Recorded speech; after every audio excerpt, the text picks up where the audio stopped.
నువ్వు ఇంట్లో పడుకొని పని చేయకపోతే ఎట్లయ్యా? గుర్తుపెట్టుకోవాలి, మీరందరూ కూడా ఏం తయారయ్యారంటే ఊరికి జీతాలు ఇస్తారా?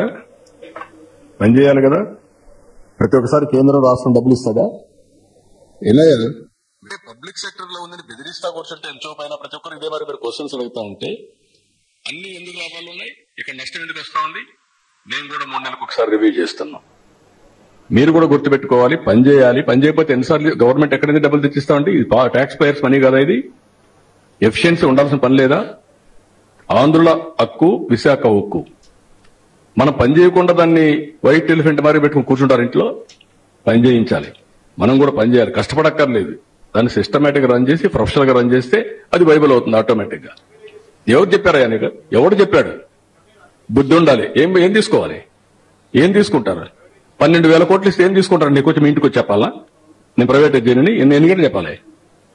తమాషాగా ఉంది మీకు. ఒక అందరం కలిసి కాపాడుకుంటామా లేదా అడుగుతున్నా. ఇప్పుడు చెప్పండి. కాపాడుకుంటాం, కాపాడుకుంటాం, కలిసి పోరాడతాం, కలిసి పోరాడతాం. విశాఖపట్నం ఉక్కు రాజకీయ అవకాశవాదానికి పరాకాష్ట. బ్రాండ్ ఒకటి ఏంటంటే ఈయన ఏ అంశం పైన ఒకే స్టాండ్ లో ఉండరు అని. విశాఖ ఉక్కు మేమే కాపాడాం వాజ్పేయి ప్రభుత్వంలో ఉన్నప్పుడు అంటారు. ఇప్పుడు మొన్న కూడా 11,000 కోట్లు ఇచ్చి నేనే కాపాడాను అంటారు. మళ్ళీ స్టీల్ ప్లాంట్ వైట్ ఎలిఫెంట్ అంటారు. మరి వైట్ ఎలిఫెంట్ ఎందుకు కాపాడా? 11,000 కోట్లు ఇచ్చి ట్యాక్స్ పేయర్స్ మనీ 11,000 కోట్లు ఎందుకు ఇచ్చారు? అది వైట్ ఎలిఫెంట్ అని తెలిసే ఇచ్చారా? రివైవ్ చేశామేమని చెప్తున్నారు కదా. మరి రివైవల్ ఎట్లా అవుతుంది? వైట్ ఎలిఫెంట్ రివైవల్ రెంట్లు ఏదో చెప్పాలి కదా.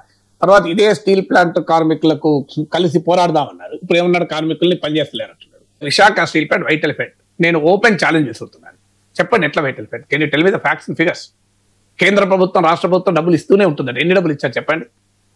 నేను ఇవాళ చంద్రబాబు నాయుడు సూటి ప్రశ్న ఏంటంటే, మీరు ఆ గూగుల్ అదాని డేటా సెంటర్ కు మీరు ఎన్ని వేల కోట్లు ఇచ్చారు?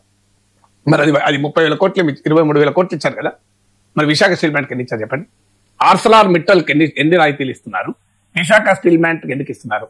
ఇప్పుడు ఈ అటాక్ ఎందుకు అంటే, విశాఖ స్టీల్ ప్లాంట్ మూసేసి ఆర్సలార్ మిట్టల్ కంపెనీని ప్రోత్సహించాలి. ఇప్పుడు అక్కడే ఆర్సలార్ మిట్టల్ కంపెనీ ఉంది వైజాగ్ లోనే.